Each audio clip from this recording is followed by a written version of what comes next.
नमस्कार दोस्तों, आप देख रहे हैं टी वाई भोजपुरी न्यूज़ में आपका स्वागत है। चलिए खबर पे चलते हैं। उससे पहले हमारे चैनल पे नए हैं तो हमारे चैनल को सब्सक्राइब, लाइक और कमेंट कर दीजिएगा। चलिए खबर पे चलते हैं।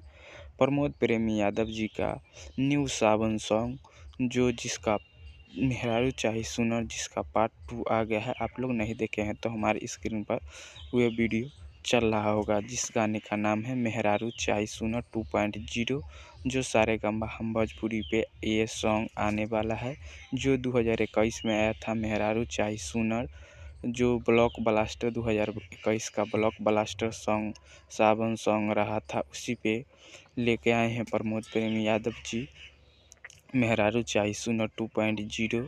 इस गाना को गाए हैं प्रमोद प्रेमी यादव जी, सिंगल इस गाने को गाए हैं और इस गाने को लिखे हैं रोहित चौबे जी, और मेहरारू चाही सुनर को लिखे थे कृष्णा बेदर्दी, और इस गाने को लिखे हैं रोहित चौबे जी। जो इस वीडियो में काम किए हैं प्रमोद प्रेमी यादव और पल्लवी गिरी जी ने इस वीडियो में काम की है। जो सारेगामा हम भोजपुरी से ये वीडियो सॉन्ग आप लोग को देखने को मिलेगा, जो कल सुबह 6:30 बजे आपको आप लोग को देखने को मिलेगा, मेहरारू चाही सुनर 2.0। तो फिर मिलते हैं अगले वीडियो में। जय हिंद, जय भारत, जय भोजपुरी।